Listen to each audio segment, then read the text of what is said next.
Hello everyone, welcome to channel Learn with Ease. आज का topic है पार्टनरशिप फंडामेंटल्स का, जिसमें हम सॉल्व करेंगे question number 62 chapter 1 TS Grewal की बुक से class 12 accounts. Online sessions, online classes के लिए आप मुझे इस नंबर पर व्हाट्सएप कर सकते हो अपना नाम और क्लास। टेलीग्राम पर भी फॉलो कर सकते हो।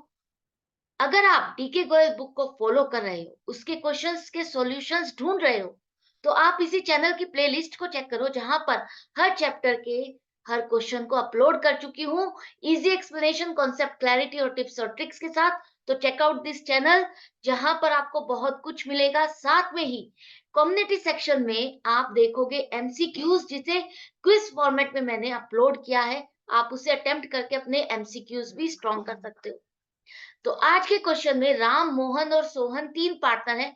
प्रॉफिट शेयरिंग रेशियो क्या है इनकी? इक्वली। इक्वली का मतलब है प्रॉफिट या लॉस जो भी होगा, इक्वल डिवाइड होगा, तीनों पार्टनर्स में बराबर बराबर हिस्सा होगा। तीनों पार्टनर्स की कैपिटल क्या है? 1,20,000, 90,000 और 60,000।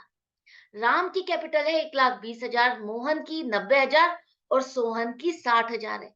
यहाँ पर आपको पार्टनरशिप डीड के अकॉर्डिंग जो इंटरेस्ट ऑन कैपिटल देना था, वो 6% पर एनम के हिसाब से आपने क्रेडिट कर दिया। लेकिन देना कितने हिसाब से था? 5% पर एनम के हिसाब से। ज्यादा इंटरेस्ट ऑन कैपिटल दे दिया। इसका आपको अब एडजस्टमेंट जर्नल एंट्री बतानी है। ये जो मिस्टेक हो गई, उसको करेक्ट करना है। इंटरेस्ट ऑन कैपिटल हमें 5% देना था, 6% नहीं। इसी गलती को सुधारना है। कैसे करोगे? देखो, सबसे पहले हम एडजस्टमेंट टेबल बनाएंगे, जिसमें तीनों पार्टनर के पास जो एक्स्ट्रा इंटरेस्ट ऑन कैपिटल चला गया, उसको अगर हम वापस लेते हैं, तो हमारा क्या रिजल्ट आएगा, उससे किसका अकाउंट क्या इफेक्ट आएगा, वही आप देखो। यहाँ पर देखो, 5% की जगह हमने 6% दिया। 1-1% सबको इंटरेस्ट ऑन कैपिटल ज्यादा मिल गया। मतलब कि राम की कैपिटल पर 1,20,000 पर 1% 1,200 रुपए बनता है। 1,200 रुपए इसको हमने एक्स्ट्रा दे दिए। मोहन को 90,000 पर 1% 900 रुपए ज्यादा दे दिए। और सोहन को 60,000 पर 1% 600 रुपए ज्यादा दे दिए। तो ये जो हमने इनको ज्यादा पेमेंट कर दी, तो अब इसके लिए हम इनको क्या करेंगे? डेबिट करेंगे।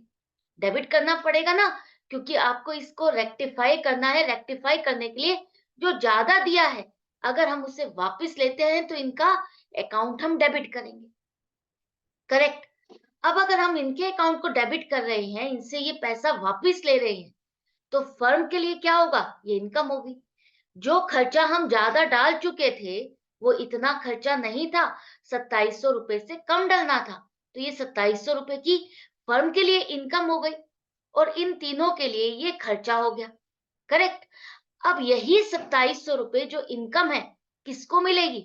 इनकम भी इन्हीं तीनों पार्टनर्स में बटेगी, लेकिन अब ये तीनों पार्टनर्स में इक्वली बटेगी। तो 2,700 रुपए की जो इनकम है, जो फायदा हुआ, वो अब तीनों पार्टनर में आप बांटोगे, तो 900 रुपए तीनों के अकाउंट में क्रेडिट होंगे। फायदा है, तो इन तीनों को क्रेडिट मिलेगा, इन तीनों के अकाउंट में क्रेडिट होगा। अब देखो, हमें नेट इफेक्ट देखना है।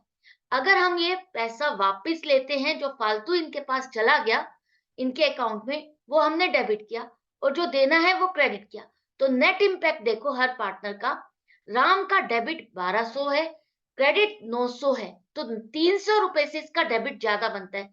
मतलब कि 300 रुपए इसके पास ज्यादा चले गए हैं, वो हम इससे ले लेंगे। मोहन पर कोई इम्पैक्ट नहीं पड़ा। जितना डेबिट करना था, उतना ही उसको क्रेडिट मिलेगा।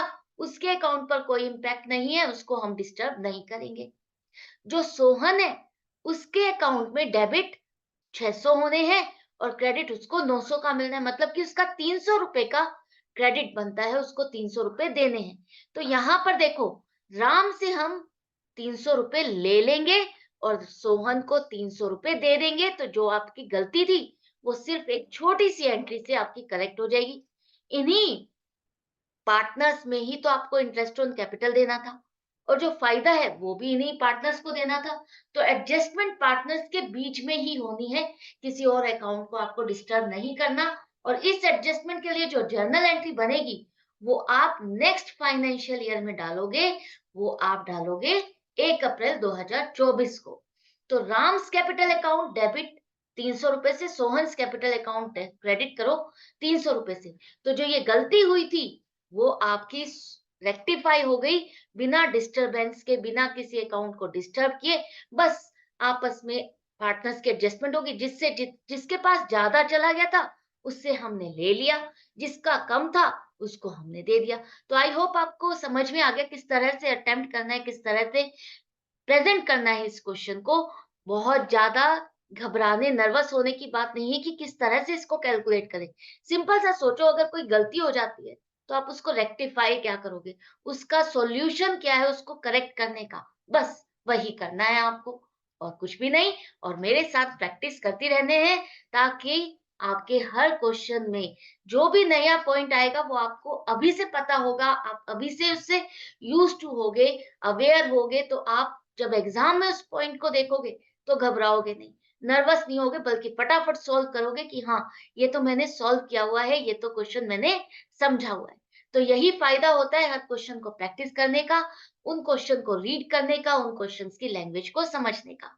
तो प्रैक्टिस जारी रखनी है, मेरे साथ बने रहना है, और मैं मिलती हूँ आपसे नेक्स्ट वीडियो में नेक्स्ट क्वेश्चन के साथ। Goodbye and take care.